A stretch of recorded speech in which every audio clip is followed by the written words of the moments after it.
Ya baik Pak, terima kasih atas tanggapannya. Mungkin tadi pertanyaan dari Ayahanda sekalian mengenai new normal sudah terjawab dengan Ayahanda Santi Sarman yang mengatakan bahwasanya memang new normal yang hari ini kemudian digaungkan oleh pemerintah itu saat ini kita lihat kondisi hari ini Indonesia belum siap untuk kemudian melakukan yang namanya new normal. Kalaupun ada bahasa relaksasi yang disampaikan Ayahanda Samsi Sarman tadi, bahwasanya relaksasi itu bukan berarti boleh, bukan berarti juga harus. Ya, jadi seperti itu. Relaksasi juga, jadi artinya bukan suatu keharusan untuk kemudian kita melakukan aktivitas seperti sebelumnya. Tadi juga ada pertanyaan dari Pak Dr. Tahir bahwasanya apakah salah kemudian ketika sampai saat ini dengan diberlakukannya new normal, apakah salah kemudian sampai saat ini beliau melakukan sholat di rumah? Nah, tadi sudah terjawab bahwasanya tidak salah karena new normal yang hari ini digaungkan oleh pemerintah itu adalah bukan suatu keharusan yang harus dilakukan. Lalu juga TPA, ya TPA yang tadi yang kata Ayahanda Samsi Sarman tadi sampai saat ini juga belum dibuka. Mungkin kita kembali kasih kesempatan kepada Pak Sabar Santoso mungkin yang sudah bergabung kembali. Silakan Pak Sabar.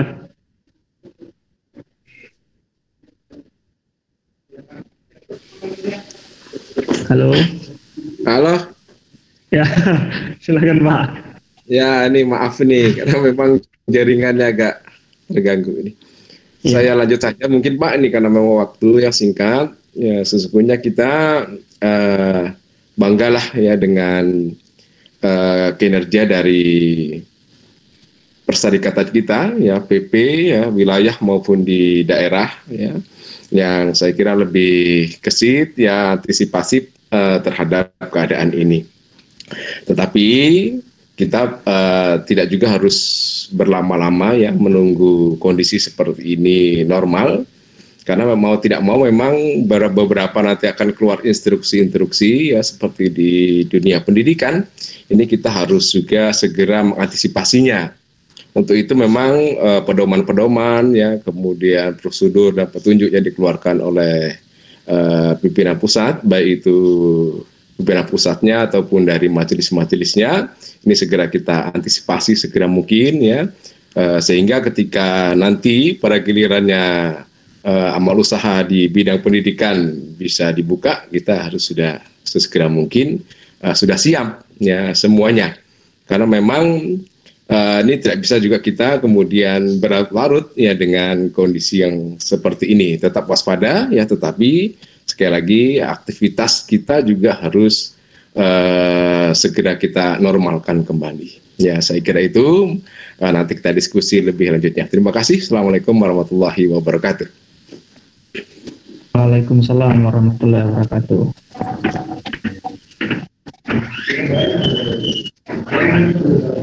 Ya, selanjutnya silahkan kepada seluruh pemirsa ataupun ayahanda, kakanda, dan bunda yang sudah bergabung pada malam hari ini. Jika ada yang ingin menanggapi ataupun yang ingin bertanya, silakan. Izin bertanya host dulu.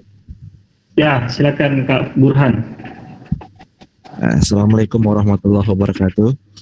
Waalaikumsalam warahmatullahi wabarakatuh. Singkat saja, yang mau saya tanyakan terkait new normal ini, bahwa di masjid-masjid Muhammadiyah juga sudah banyak diperbolehkan untuk beribadah di masjid. Yang mau saya tanyakan adalah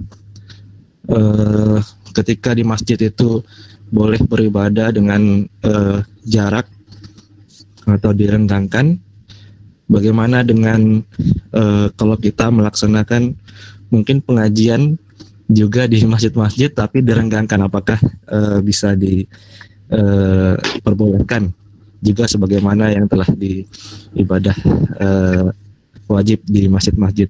Mungkin itu pertanyaan saya untuk Pak Samsu, mungkin bisa dijawab. Terima kasih. Ya, terima kasih Kak Burhan. Selanjutnya mungkin kita kasih satu lagi yang ada, jika ada yang ingin bertanya ataupun yang menanggapi, silakan menyalakan mic-nya dan bertanya. Oke.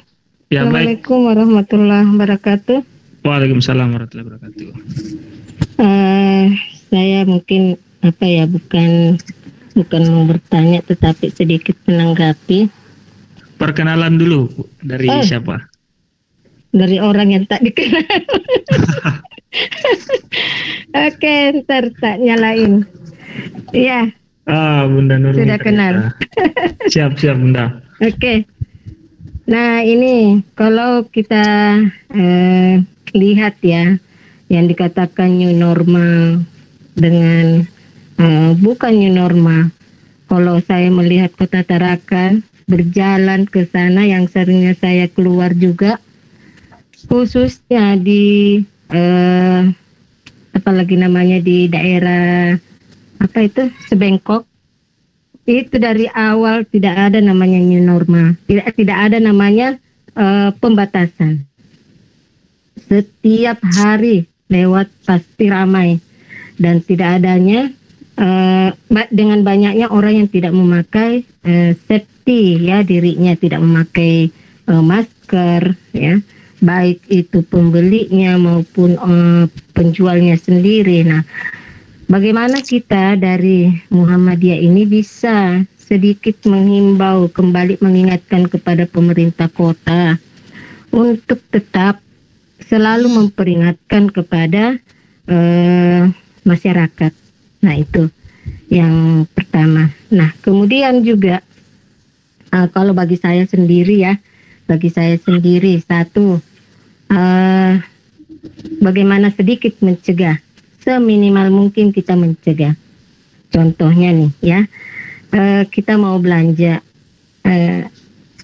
pastilah kita pengen sesuatu yang kita inginkan, misalnya seperti tadi ya, ini kejadian di samping masjid kita di Al-Amin ya, pengen makan jalan kotek, lihat saya sampai balik jauh lagi untuk membeli, tetapi tiba di depannya saya lihat penjualnya tidak ada yang memakai, 3 orang yang berdiri melayani pembeli, tidak ada yang satu orang pun memakai masker. Jadi saya batalkan kembali untuk beli.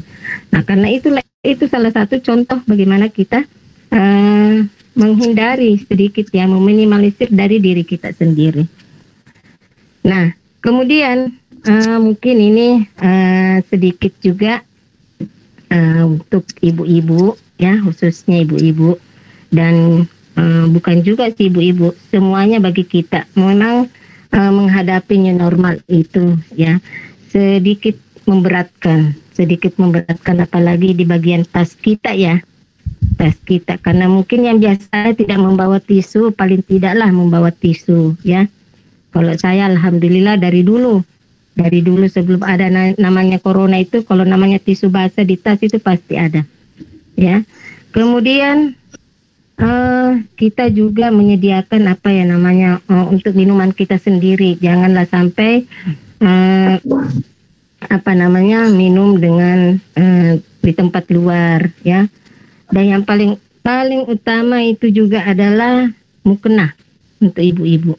Kalau kita keluar, mukena usahakanlah membawa mukena sendiri ya. Usahakanlah membawa mukena sendiri supaya juga kita juga menghindari ya, takutnya kita merasa sehat ya, rupanya kita ini ada di dalam diri kita ini penyakit. Itu juga yang saya mulainya juga pada diri saya. Nah itu, dan yang seperti tadi dikatakan bahwa memang membingungkan juga, karena kalau kita melihat di WA banyaknya masukan yang tadi dikatakan bahwa banyak yang sudah mengaku sebagai seorang dokter, banyak, tetapi memang kalau kita melihat karena ada posisi seorang dokter ini, kepala rumah sakit ini menyampaikan bahwa sebenarnya itu belum ada ya kemarin yang saya baca, yang saya lihat, kalau nggak salah yang kepala rumah sakit dari Riau ya mengatakan bahwa tidak ada orang yang mati karena COVID, tetapi akibat dari COVID itulah karena dia membawa sebuah penyakit bawaan dari dirinya, itulah yang membuat dia meninggal. Nah, wallahu a'lam, kita tidak tahu apakah itu benar atau. Nah, tetapi lah yang tadi dikatakan dari semuanya pemateri, kita selalu harus hati-hati. Mungkin itu sementara.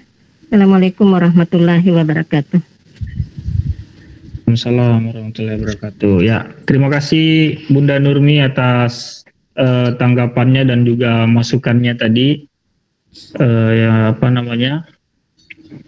terhadap kita semua, yang kemudian mengajak kepada kita semua untuk selalu bersinergi dengan pemerintah untuk selalu mengingatkan kepada masyarakat agar tetap waspada dan tidak terlalu termakan euforia.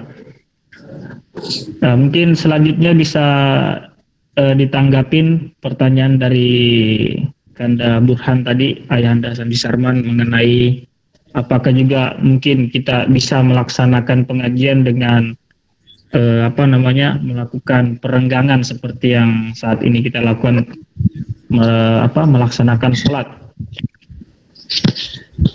Ya, jadi termasuk dari Pak saudara saya ya, Pak Sabar. Jadi untuk pendidikan itu sudah ada edaran dari Majelis Tidasmen.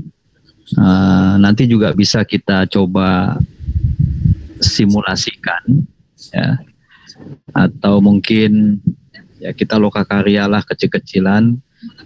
Beberapa teman-teman dari Sivitas Pendidikan kita kumpul misalnya, bagaimana pola yang bisa kita terapkan kalau nanti sudah mulai diaktifkan kembali kegiatan sekolah.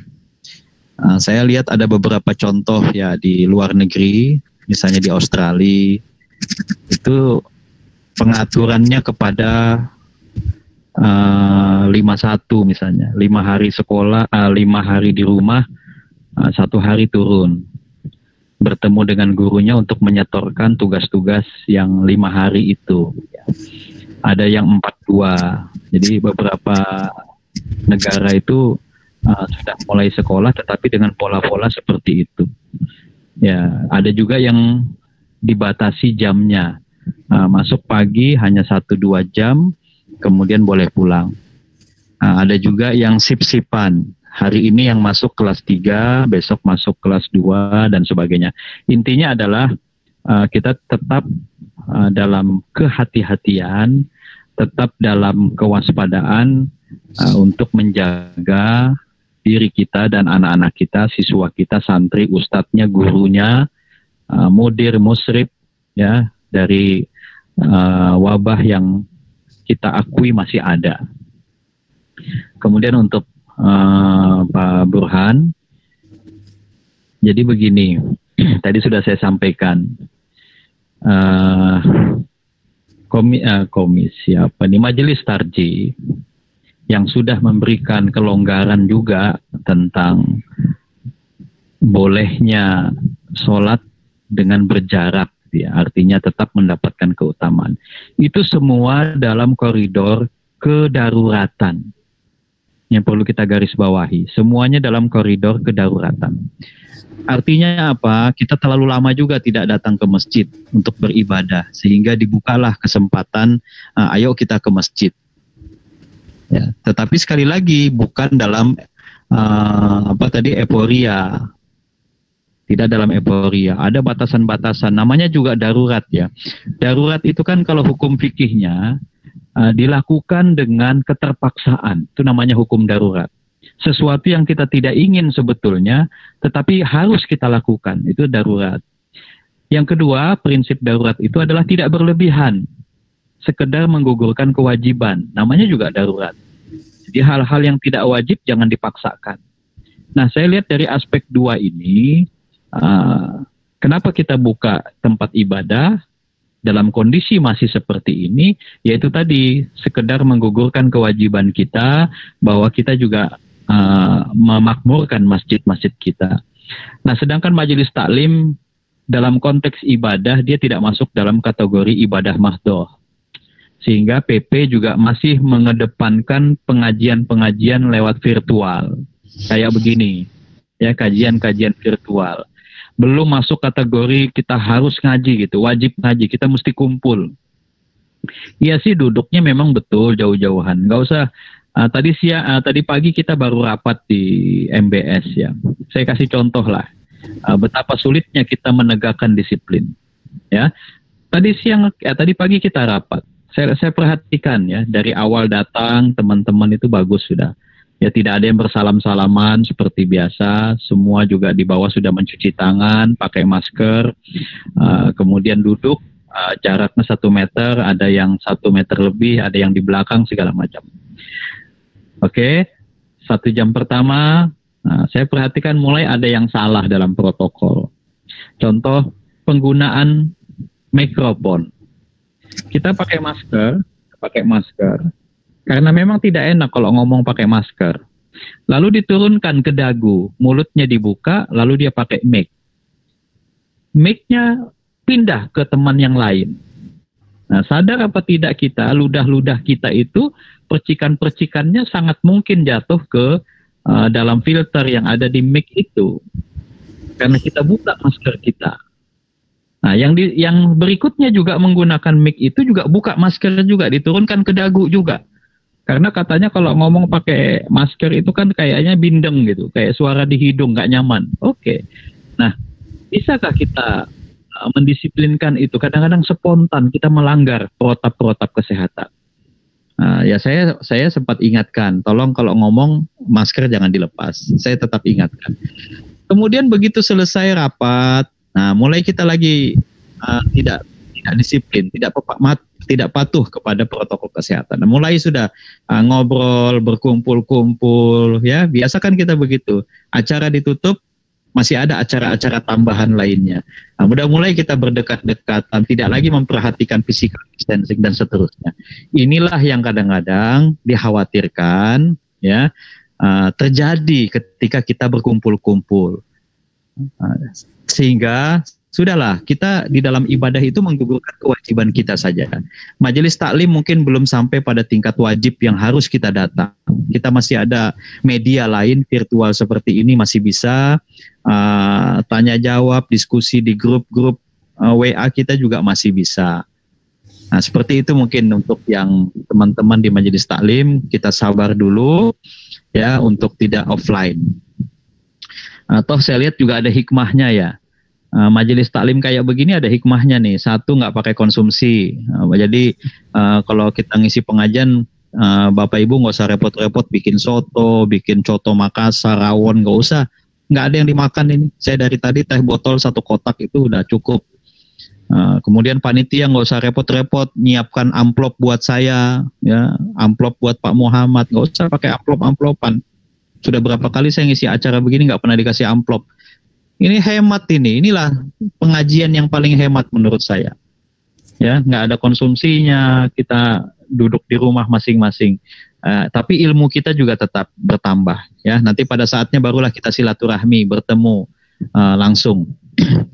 Yang terakhir, Bu Nurmi ya, saya kira saya sependapat. Mari dari kita memberikan contoh. Saya selalu bilang, mari kita Muhammadiyah ini menjadi pionir di masyarakat. Mari kita warga Muhammadiyah ini menjadi contoh di masyarakat. Kalau ada orang lain tidak menerapkan, jangan ikut-ikutan orang lain. Ya, kita contohkan, kita disiplin dalam bermasker, disiplin di dalam menjaga jarak. Kitalah yang contohkan. Dan mudah-mudahan, kalaupun ada yang positif, ditemukan kasus dan sebagainya, mudah-mudahan bukan dari warga Muhammadiyah. Ya, kita berharap seperti itu sehingga betul-betul Muhammadiyah bisa menjadi contoh, bisa menjadi kebanggaan dari bangsa ini, dari anak-anak bangsa ini. Toko kita, misalnya kalau kita yang punya toko, kemudian di JSM Mat kemarin juga Ya maklum lah ya, JSM Mat kita kan sempit ya, sehingga kalau kita hari berbelanja Muhammadiyah itu otomatis jadi padat ya. Nah ini jangan sampai kita dipoto orang, divideoin orang, nah ini Muhammadiyah ngasih contoh kayak begini. Ya, kalau aturan yang saya dengar dari yang saya baca di Dinas Perdagangan, ya, aturan untuk mall, minimarket, supermarket di Dinas Perdagangan itu bukan hanya di depan kasir yang ada batas antrian yang tidak boleh berdekatan, di etalase di tempat pajangan-pajangan barang yang dijual itu juga harusnya, kalau aturan yang sebenarnya ya, itu juga harusnya ada tanda-tanda di situ, ada silang-silang di situ. Jadi kalau ada orang lagi berdiri di depan produk susu misalnya, ya yang lain nggak boleh ke situ karena masih ada orang itu. Tunggu dia pergi dulu, baru kita ke situ. Itu kalau kita mau disiplin menerapkan aturannya. Tetapi tentu sekali lagi akan sangat sulit ya kalau kita lihat. Ya apa boleh buat, seperti itulah kondisinya, sehingga yang paling kita jaga adalah maskernya. Ya. Maskernya yang paling kita jaga, karena kalaupun kita terpaksa harus dekat, ya minimal kita tidak sampai kena cipratan batuknya, dahaknya, ludahnya, segala macam. Itu yang kita jaga semaksimal mungkin. Saya kira itu mungkin. Ya baik, terima kasih Ayanda atas tanggapannya.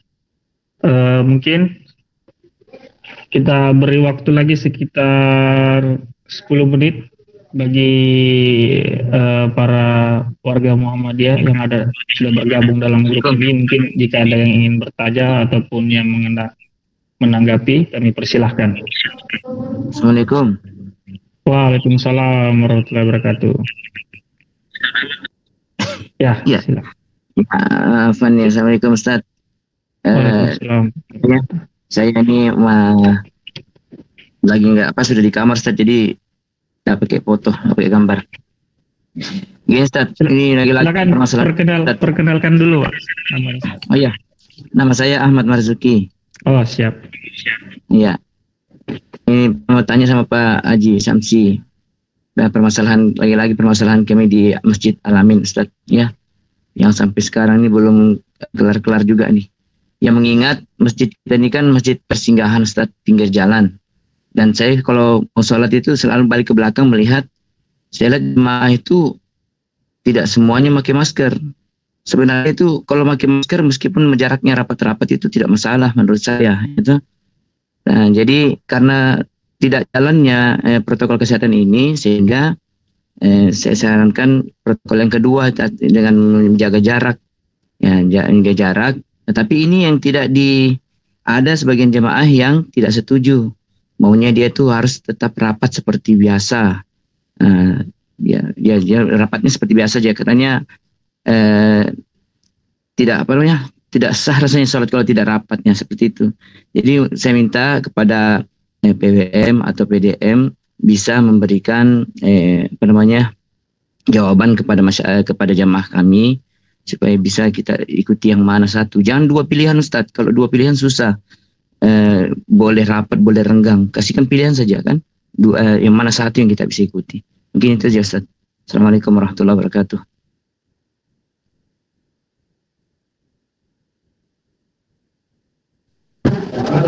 Waalaikumsalam warahmatullahi wabarakatuh. Ya tadi Pak Makbul mungkin tadi. Atau waktu langsung ditanggapi? Ya silakan dulu, Pak Makbul dulu. Ya, waalaikumsalam warahmatullahi wabarakatuh.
Ya, mungkin bisa langsung ditanggapin Ayahanda.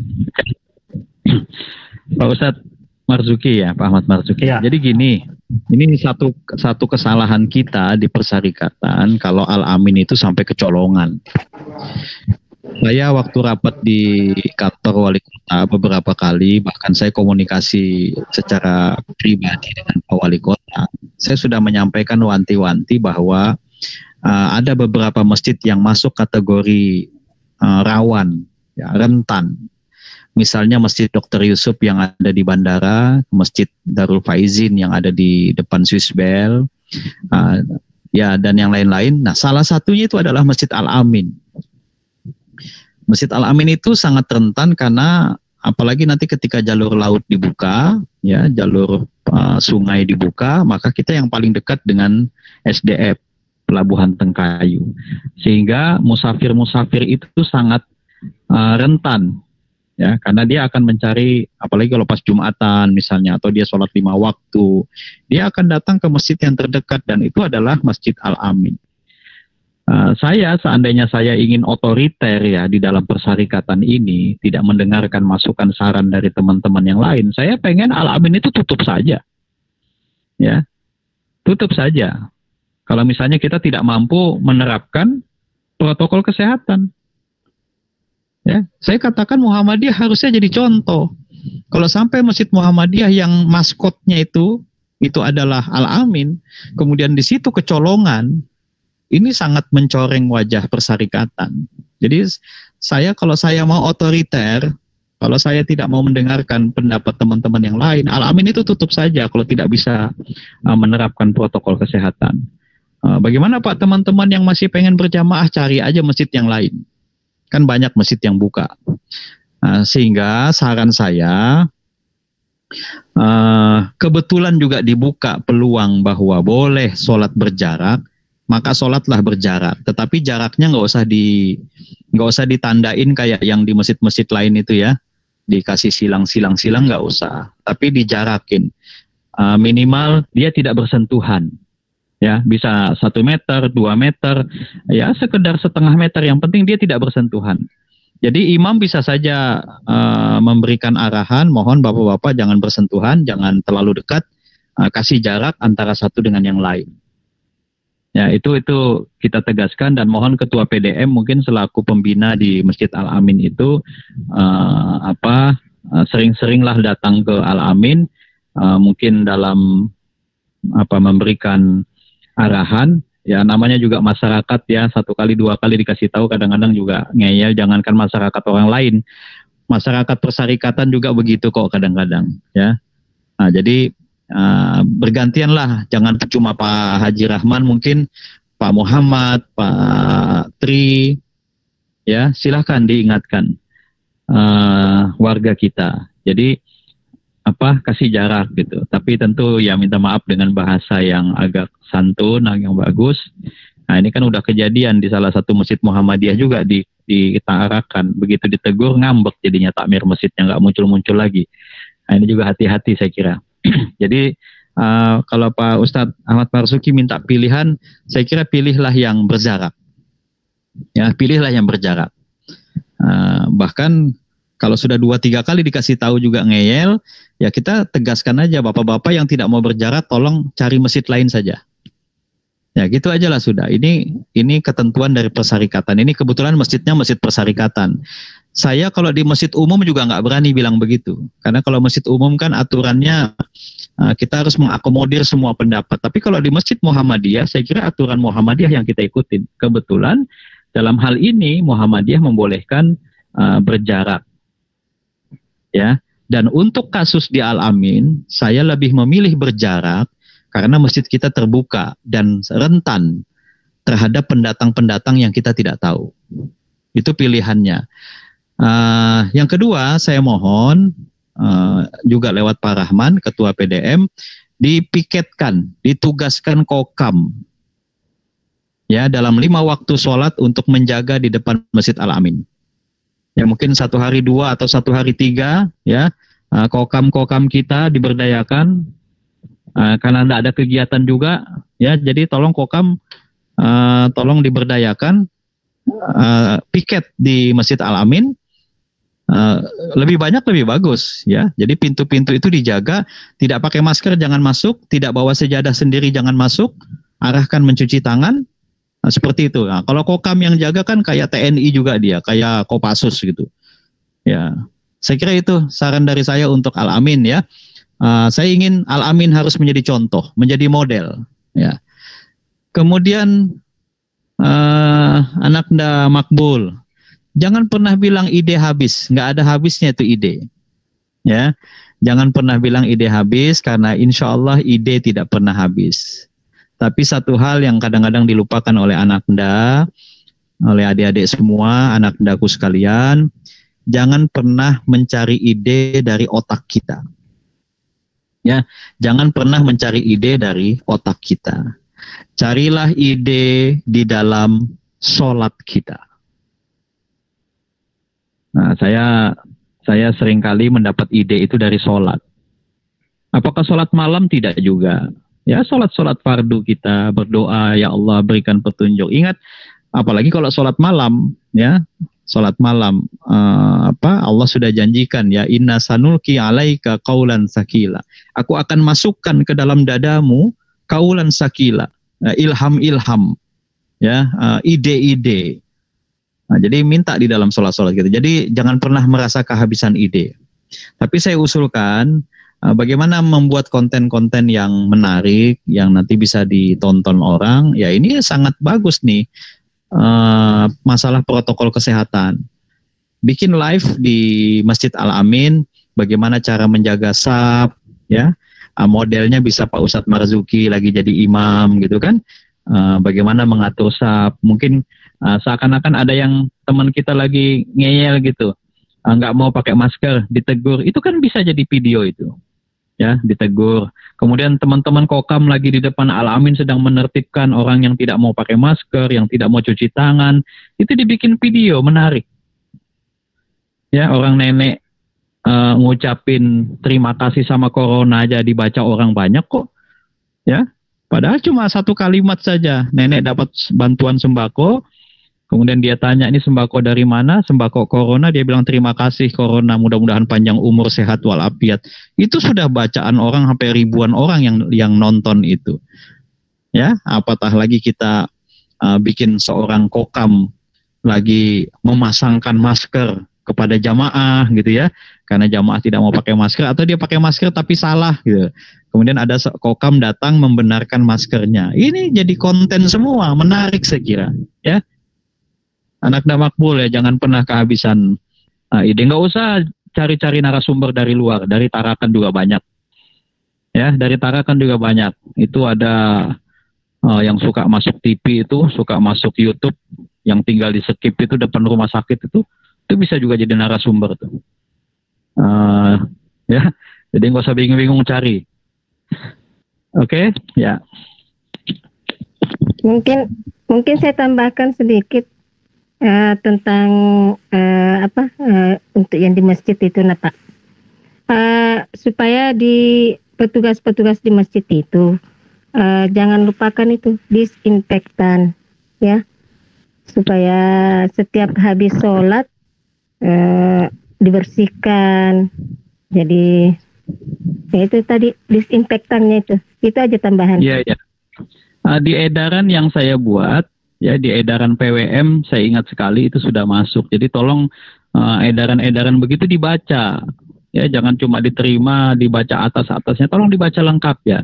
Jadi masjid-masjid Muhammadiyah setiap kali sholat 5 waktu itu dilakukan pengepelan lantai dengan menggunakan disinfektan, dan termasuk pintu-pintu yang biasa dilewatin dipegang-pegang orang. Jangan lupa sound system. Ya, bukan sound system, mic-nya itu, ya, karena bergantian, ada protokol, ada imam, ada hatib misalnya, hatibnya itu tolong disterilkan semua itu.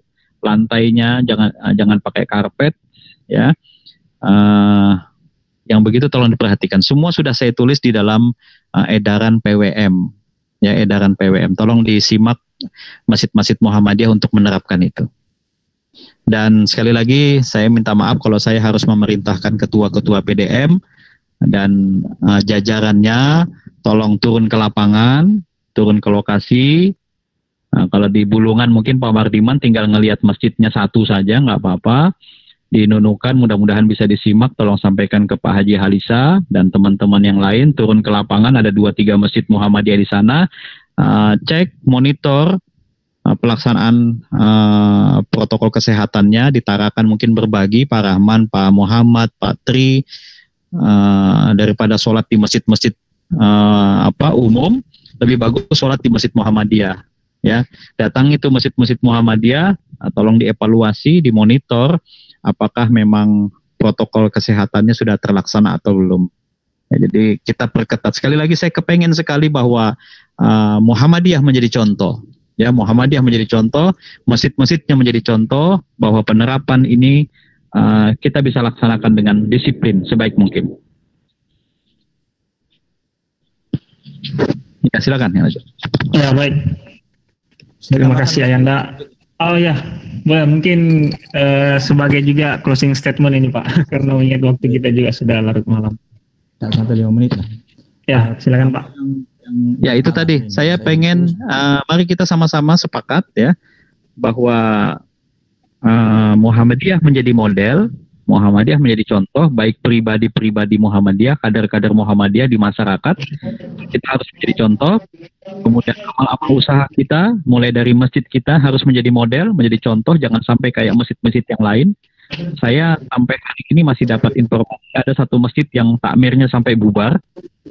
Jadi bayangkan tuh, takmir masjid sampai bubar gara-gara ribut masalah protokol kesehatan. Ya, kemudian ada masjid yang dilaporkan ke kecamatan, ke kelurahan gara-gara tidak menerapkannya. Mudah-mudahan Muhammadiyah bisa menjadi model. Sekali lagi itu baik amal usahanya. Nanti kalau sekolah juga begitu. Ketika sekolah sudah mulai diaktifkan, tolong sekolah Muhammadiyah mohon menjadi model bagi sekolah-sekolah lain. Karena tadi Pak Muhammad sudah bilang, yang paling siap dalam sistem itu adalah Muhammadiyah. Negara pun kadang-kadang tidak siap. Demikian. Baik, terima kasih. Silakan mungkin Pak Muhammad. Baik, terima kasih. Untuk ala amin, saya saran kalau sudah dilaksanakan, alhamdulillah. Kalau belum bisa dilaksanakan. Edaran PWM itu supaya ditempel aja di dinding pengumuman Masjid Al-Amin. Kalau perlu di pintu masuk Masjid Al-Amin. Yang kedua, pintu keluar dan masuknya jamaah supaya dipisah, tidak digabung jadi satu. Nah, kemudian untuk Mas Makbul tadi, bagaimana supaya ide banyak? Karena dari sisi akademisi biasanya kami dapat ide itu dengan banyak membaca buku, membaca lingkungan, membaca alam. Nah, kalau Ayahanda tadi kan dari sisi agama ke sholat. Nah, dari sisi akademisi itu biasanya di situ. Nah, kemudian saya sudah mengusulkan melalui MCC pusat di setiap rapat koordinasi maupun lewat kementerian terkait yang saya biasa hadir di dalamnya, bahwa cobalah mungkin Ayahanda dan kita semua bisa melihat apa urgensinya sebuah badan intelijen negara itu membagi sembako. Itu nggak ada urgensinya. Makanya kami sudah mengusulkan kepada pemerintah pusat supaya pembagian sembako itu hanya lewat satu pintu yang disebut dengan Kementerian Sosial. Tidak ada urgensinya kementerian lain dan badan-badan lain itu bagi sembako, tidak ada urgensinya. Nah, ternyata di situ ada kepentingan. Yang kedua, Ayahanda saya sampaikan, saya hari Selasa yang lalu bertemu dengan salah satu kepala bank BUMN di kota ini. Beliau juga menyampaikan kepada saya, kami itu Pak maunya dana CSR yang kami punya, kami kasih aja ke Basnas, kami kasih aja ke lembaga zakat yang berbasis Islam. Nantilah mereka yang menyalurkan bantuan dalam bentuk sembako atau apapun. Tapi kan faktanya perintah dari pusat tidak begitu. Inginnya supaya semua BUMN, semua kementerian itu terlihat bahwa dia itu bekerja juga untuk rakyat. Nah, ini juga yang kadang-kadang kacau buat kita. Makanya kayak TNI, Kapolda, kita sudah menyarankan juga. Kalau bisa kepolisian itu menghimpun saja. Nanti dia salurkan ke Basnas kah, ke Lasismu, kemana, atau Kementerian Sosial atau Dinas Sosial. Nantilah Dinas Sosial yang supaya datanya valid. Kami mendapat data itu, ribuan data. Ternyata betul Ayahanda bilang tadi, bagaimana ceritanya? semua institusi, semua kementerian, lembaga, LSM bagi sembako, tapi ada yang tidak dapat. Kenapa? Ya itu tadi. Karena memang kepentingannya adalah kepentingan spanduk, kepentingan media sosial dan sebagainya. Dan memang ini harus harus diselesaikan, dan kami sudah melakukan pemetaan untuk ini. Sehingga nanti kami cari data yang valid dulu, misalnya supaya nanti ini nyampe. Kemudian tadi Ayahanda menyinggung masalah hoax. Nah, ini terakhir nih dari saya, masalah hoax. Teman-teman sekalian, saya itu di laptop itu punya 4 aplikasi untuk mendeteksi berita itu, video atau berita itu hoax atau tidak.